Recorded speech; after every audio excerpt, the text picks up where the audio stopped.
Nagluto tayo ng ano guys, ng matamis. Luto ako ng gulaman. So, wala na pala akong ibang kulay. Ito na lang ang naiwan. Yung pink ko kasi wala na. So, ito lang ang lulutuin ni Inday. So, tunawin lang natin muna siya guys. Ayan. Tapos, mamaya, i-mold natin siya. So, white lang to at saka green yung ating gulaman na gagamitin. So, ito, nilagyan ko siya ng white sugar. So, tutunawin ko lang yung namumuo na gulaman powder. Kasi meron siyang namumuo pa. Hindi pa siya totally na natunaw. Ayan o. So, tutunawin muna natin. So, ayan siya guys. Tunaw na yung ating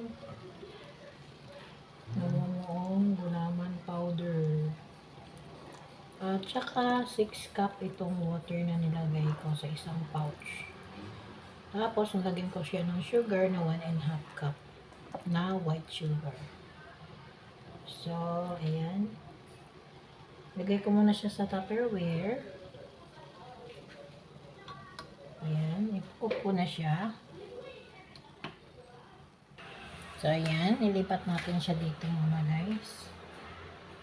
Para i-mold muna natin siya.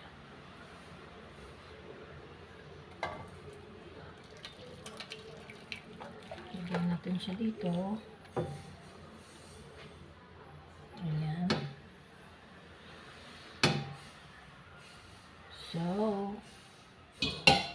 tikman nga natin.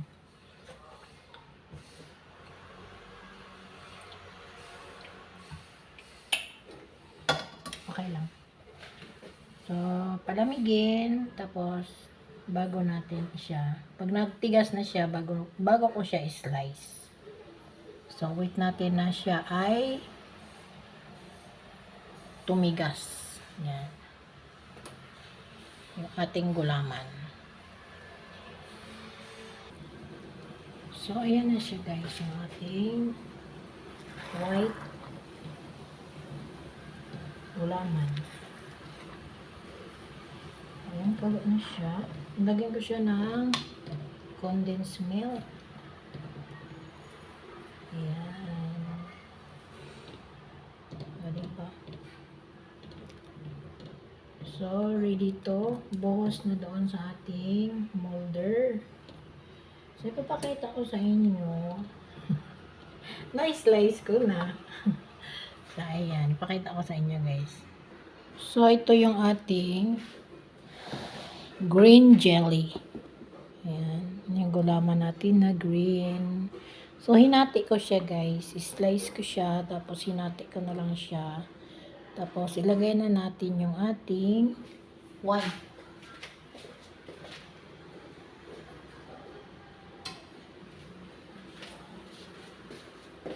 So, dahan-dahan natin ilagay yung ating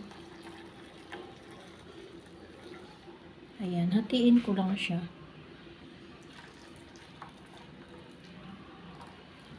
So, ito yung ating dessert mamaya.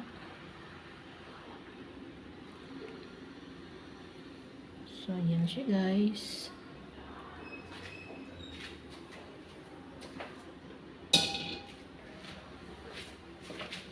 So, simple cooking lang.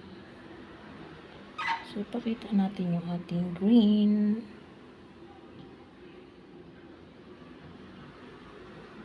Yan lang. Simple dessert. Para lang may dessert tayo mamaya sa church. Wala akong maisip na lulutuin. So, sabi ko may gulaman pala ako. So, ito lang yung ginawa ko. O, diba? So, at least may ano na, may dessert kami. Okay na yan. So, palamigin na lang natin bago ilagay natin sa refrigerator. So, ayan na guys. May panghimagas na kami mamaya. So, ayan. Ang sarap. Isang condensed milk lang yan. Tapos, yung isang sachet na white gulaman is 1 liter ang nilagay ko. Tapos, isang condense. Tapos, nilagyan ko ng konting asin. Yung ating syrup na tinunaw na gulaman. So, ayan lang siya guys. Maraming salamat sa inyong panonood. Hanggang sa muli. Bye-bye.